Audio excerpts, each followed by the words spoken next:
In this video, we're going to do a quick tutorial on how to do weak acid, strong base titrations. We're going to use this problem to set up and solve to give us an example of how to do these. If you have 0.10 molar sodium hydroxide is used to titrate a 0.25 molar solution of acetic acid with a volume of 10 milliliters, what will be the pH of the solution when 10 milliliters of base are used?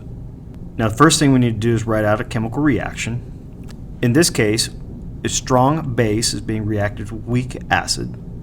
In this situation, anytime you use a strong acid or strong base, we are going to have a complete reaction. Reaction will go to completion. Go ahead and write down what we've got for the information we're given, and we can start going through the process.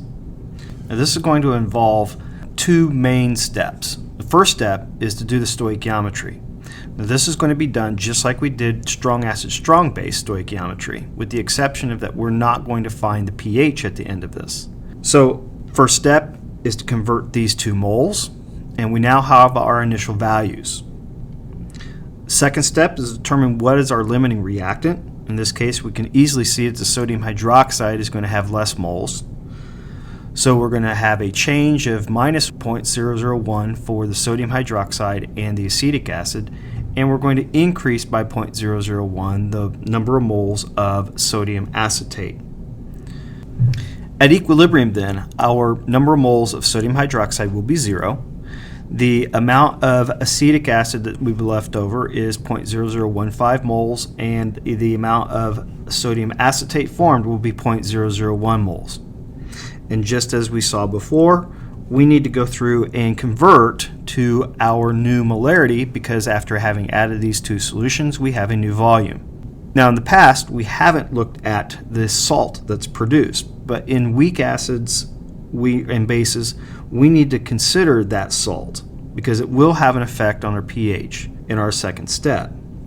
So we take that 0.001 moles divided by the 0.02 liters that we have, and we come up with 0.0500 moles per liter. Now, I'm only using the acetate ion part of this compound.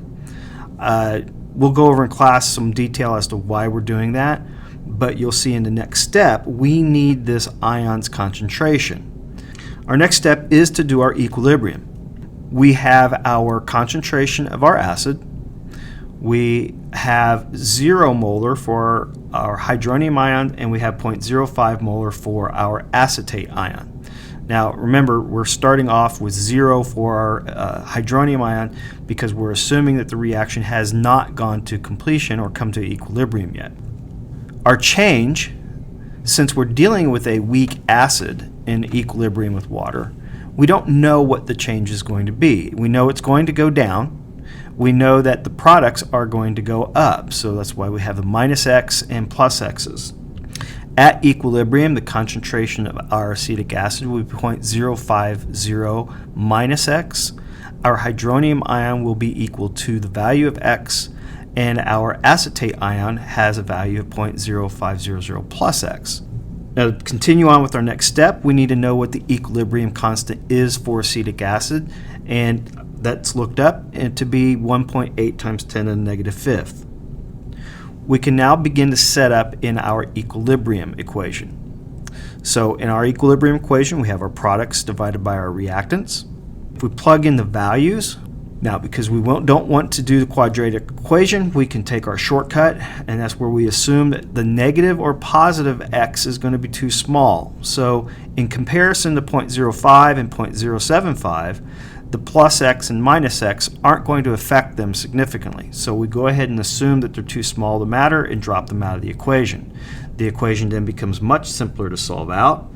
And when we solve it, we get X equals 2.7 times 10 to the negative fifth. This X value is also equal to our hydronium ion. So if we look at the equation in our ICE table, we see that X is going to be the value at equilibrium for our hydronium. Since it is our hydronium ion concentration, we can go ahead and then solve for pH. So the pH of this solution is going to be 4.57. So when we take 10 milliliters of 0.1 molar sodium hydroxide and 10 milliliters of 0.25 molar acetic acid, when they are mixed together, The resulting solution will have a pH of 4.57.